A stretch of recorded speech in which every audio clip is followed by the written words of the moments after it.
Coblongan, daerah di sekitar Desa Cipetir, Kecamatan Cikidang, Kabupaten Sukabumi, Jawa Barat ini akhir-akhir ini menarik khayalak ramai.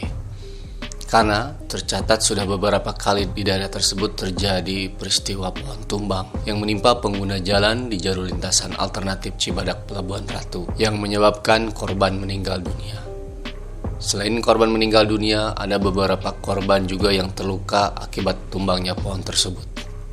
Ternyata, daerah tersebut pernah menjadi sorotan dunia pada tahun 1800-an. Hal ini lantaran desa tersebut memiliki komoditas yang diketahui cukup berpengaruh di dunia, bernama pohon guta perca. Coblongan sendiri berasal dari kata karet oblong atau guta perca, karena di daerah tersebut tumbuh banyak pohon karet oblong atau guta perca. Di masa lalu, tanaman bernama Latin Palkuyum guta tersebut sempat dibudidayakan di masa kolonial Belanda sekitar tahun 1885 di perkebunan Cipetir. Saat ini sisa pohonnya masih tumbuh liar di lahan seluas 333 hektar yang dirawat oleh perkebunan Sukamaju milik PT PN 8. Teludul Misteri bersama Kang Jai, seorang warga lokal, melakukan penelusuran malam di sekitar lokasi Coblongan, merasakan dinginnya suasana malam hari di sana dan mendengarkan beberapa informasi dan kisah-kisah di sana dari sudut pandang Kang Jai, seorang warga lokal. Sekarang berada di spot lain di Cikidang ini yang masih dianggap angker ya. Dan ini sekarang waktu menunjukkan pukul 1.34 nih dulu semua. Jadi kami berada di spot yang backgroundnya banyak pohon-pohon pinus ya Pak, cemara, pinus ini tuh. Karet. Karet guta. Jadi kalau dulu semua apal di sini ada sebuah pabrik Cipetir. Nah, tanaman ini, karet ini yang menjadi sumber bahan baku untuk pembuatan di pabrik Cipetir. Pak Jai, di sini apa aja sih lokasi-lokasi yang memang, karena ini kan dulu sejarahnya kental ya dari zaman Belanda gitu. Ada apa saja spot-spot di sini Pak Jai? Ya banyak, ya kayak bekas gua di sini nih. Jadi tuh gua pas semenjak zaman penjajahan. Ya. Adanya pabrik-pabriknya juga dari zaman dulu gitu kan masih ada. Terus di sini juga kan ada pendopo ya, Pak? Iya, ada pendopo baru. Oh. Jadi sebelah sana lokasinya. Maksudnya dari kalau bahasa orang sini bilangnya Suhunan 7 gitu kan. Nah, masuk ke dalam lah, sama hampir 500 meteran lah. Nyampe ke lokasi itu. Dan di sini kan kemarin ada kejadian-kejadiannya Pak ya, kecelakaan-kecelakaan agak rempetan tuh kejadiannya itu yang menimpa masyarakat yang lewat ya Pak ya. Iya. Apakah cuman faktor alam saja karena di sini ada banyak pohon ya yang diri, apakah ada faktor lainnya Pak? Dari awalnya memang pohonnya udah pada tua-tua ya. Ya udah beratusan tahun ini. Lagi pula ya kemungkinan kan kalau zaman dulu itu ini sangat dilindungi kan pohon-pohonnya. Jadi orang-orang sekarang kan main tebang aja. Ya mungkin dari sini nggak nerima. Itu.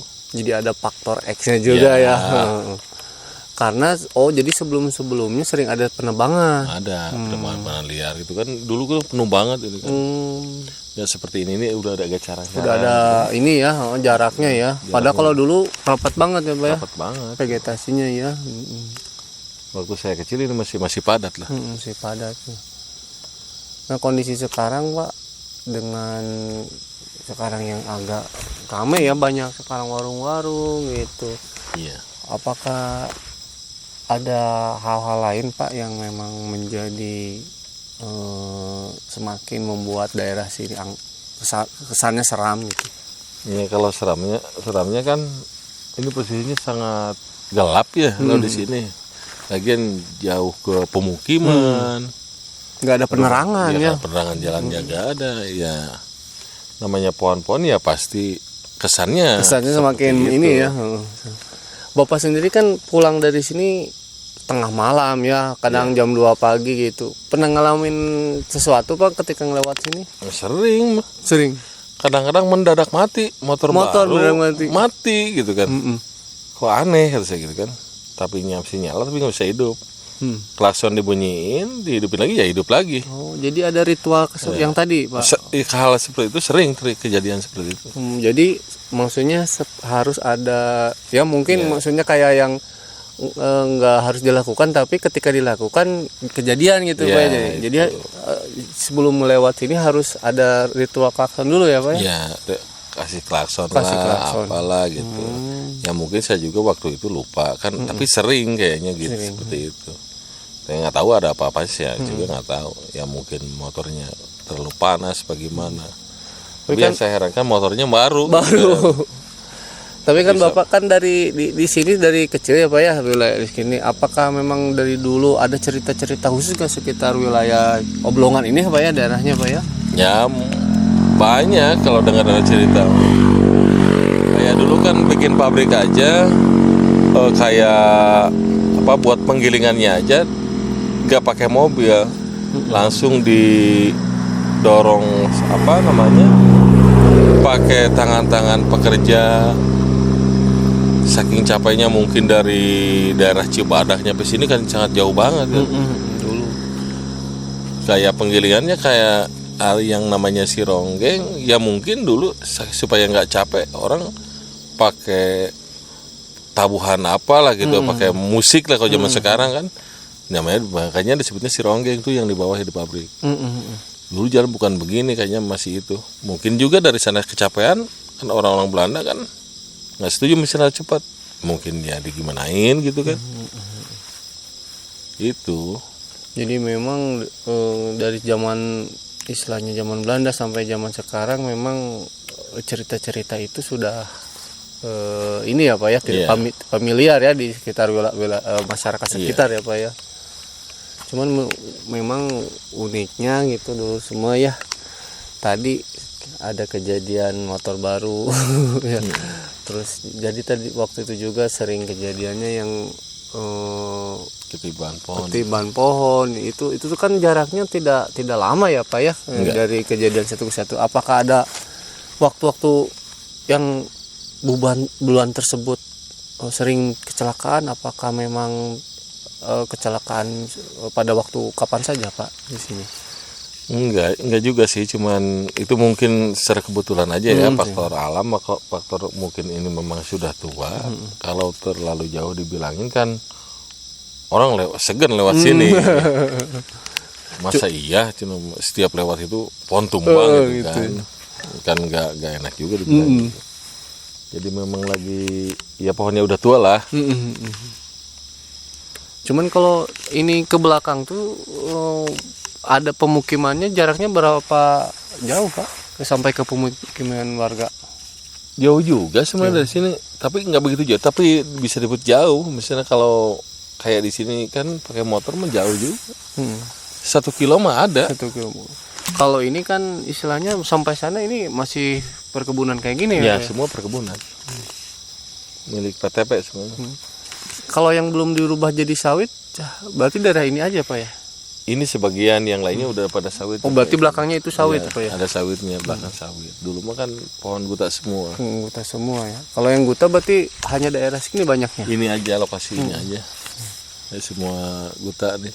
Jadi ya jejak-jejak peninggalan pada masa pabrik Cipetir ya Pak ya, pembangunan. Karena dulu kalau mau flashback ke belakang berarti zaman dulu kondisinya kayak gini ya Pak ya, banyaknya pabrik Cipetir ini tumbuhan guta ya Pak ya. Guta nyampe kalau nggak salah yang saya lihat lah, yang saya tahu kan Pasirarangan, Cikidang itu hampir guta semua dulu. Tapi sekarang udah diganti mas sawit ya. Jadi memang benar-benar sih mengandung sejarah yang kuat ya daerah sini ya. dulu kalau saya sempat berpikir dulu di Cikidang apakah ada bekas-bekas ini, ternyata setelah menggali ternyata Cikidang tuh pada zaman dulu malah di sini kalau dulur ini ada terowongan Pak ya yang nembus kayak katanya ya. Ya. Waktu saya dulu kan ada sekolah di situ. Waktu saya zaman sekolah, saya lihat ada terowongan di bawah gedung itu. Kan saya penasaran terus. Saya waktu sekolah nyari apa, ternyata ada lagi lubang di perkebunannya di hutan ininya. Terus di tebing ini nih. Setelah saya prediksi sendiri kan, oh kayaknya ini nembus nih. Tahu buat pelarian, tahu buat apa saya juga nggak tahu kan. Ya itulah.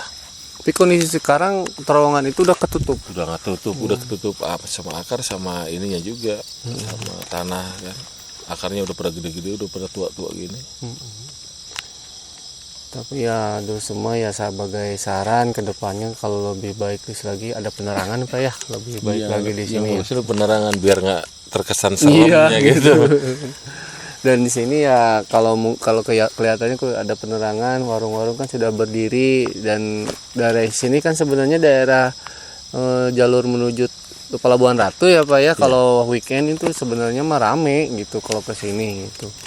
Ya mudah-mudahan kedepannya pemerintah bisa mengaplikasikan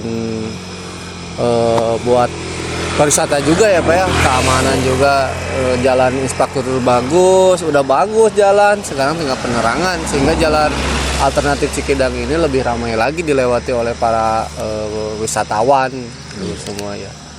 Terima kasih nih Pak Jaya informasinya mengenai oblongan ini, sehingga di sini mudah-mudahan dengan adanya Tilulung Misteri ke sini ya ada informasi menarik di sini. Ada masukan lain Pak untuk subscriber Tilulung Misteri? Ya kalau misalnya penerangan jalannya kepada pihaknya ini.